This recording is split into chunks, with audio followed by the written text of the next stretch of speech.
This Is a Door was our winter program, like it was inside.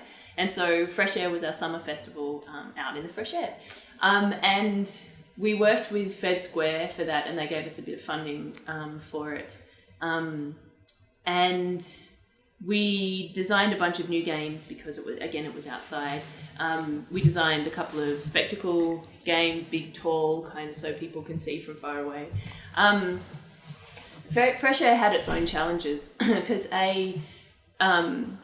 people who were coming to This Is a Door, they knew they were coming to This Is a Door. They paid their money. They knew they were coming for a games festival for 2 hours, and they were ready to play. Fresh Air, although we publicised it, was much more about like just passers-by and trying to con passers-by into playing crazy games for however long.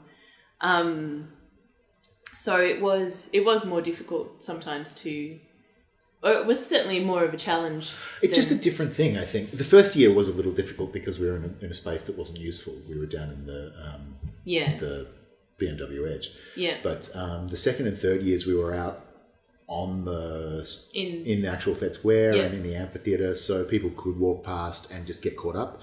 And the games, trying to get people started playing a game when it's just you, that's hard. But once a game is going, people gather around, they stand to watch, and it's really interesting. There is a kind of fundamental play language that people understand and can interpret just by watching. You sort of watch spectators figure out the rule set for a game as you play it, and they'll ask questions as well. What's going on there, or whatever? Why did that happen? Blah blah blah. But mostly they can figure out what's happening with these kind of street sports, and I think they do it for two reasons: one, so that they can understand and interpret what's happening, and two, so they can be involved by barracking, right? Yeah.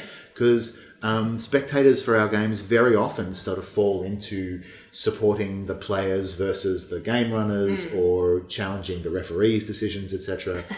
Which again are very traditional ways of spectators engaging in with sports rather than And I think one of the things that people, especially in the first year, came over because we were close to where Fed Square often has buskers.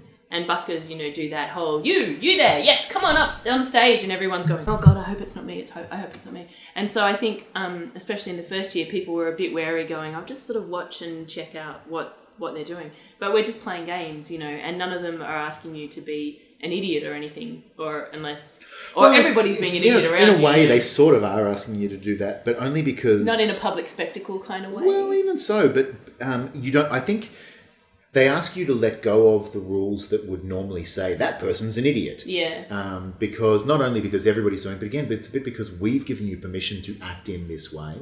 And then because we've given you permission to do that, you lose yourself in the flow of the moment. And so you can just be an idiot. Yeah. You don't notice so much. Changes the kind of social construct of what's acceptable in public space. It does that. And it also, I think, changes your sense of who's watching.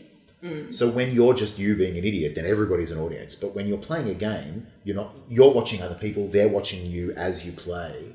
So I feel like the contract has changed about how we engage with public space and what's expected of you. And I think it helps too that other people are playing the same game. So you're not looking like an idiot going, I've got this cone and I'm going to baff like a beanbag off, but everybody's doing it. So you're not sticking out. Yeah. And I think also like the rules, because the rules are rules, right?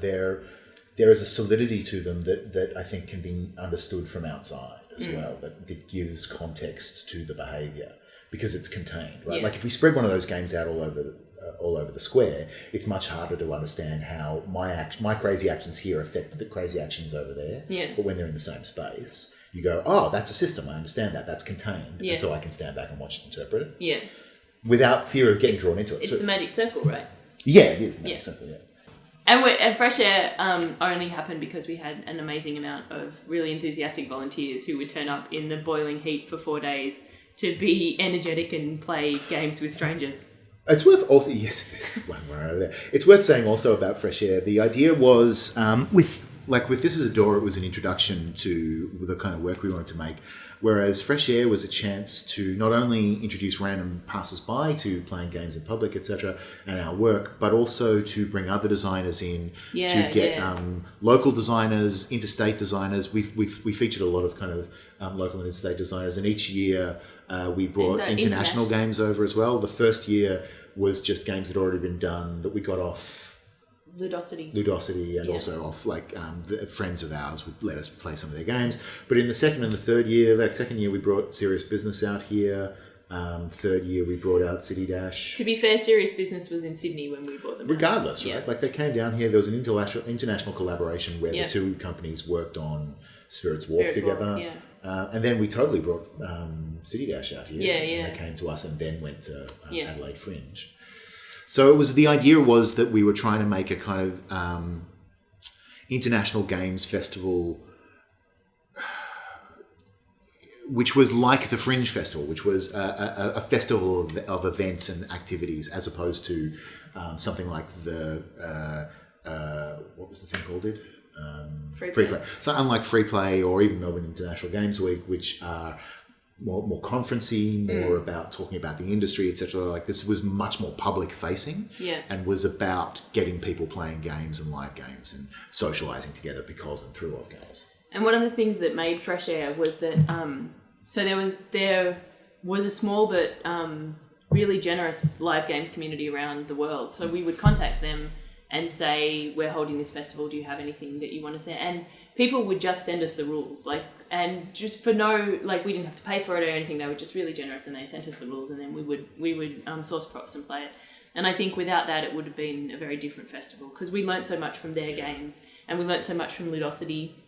In fact, a hell of a lot of the first couple of years of Pop-Up Playground was experiments for us to be able to go, what is this format and what can it do? And through people's generosity, manage that. Well, because we are certainly not the first people in this field, right? There has been a long tradition of, not only historically, which you can talk about as well, but in the recent kind of history in the last sort of 5 to 10 years, there's been a lot of work done internationally, both in America and in the UK on live games. And then also the whole escape room phenomenon in the last sort of 3 or 4 years. So a lot of people have done a lot of work that historically in the arts and culture in Australia, things get here after they've gone everywhere else, like the last 100 years worth of performing arts, etc. It's always proven in England or proven in America or Europe or what have you. Someone from here will see it and bring it here. And that's kind of what we've been doing. Really. It's what works.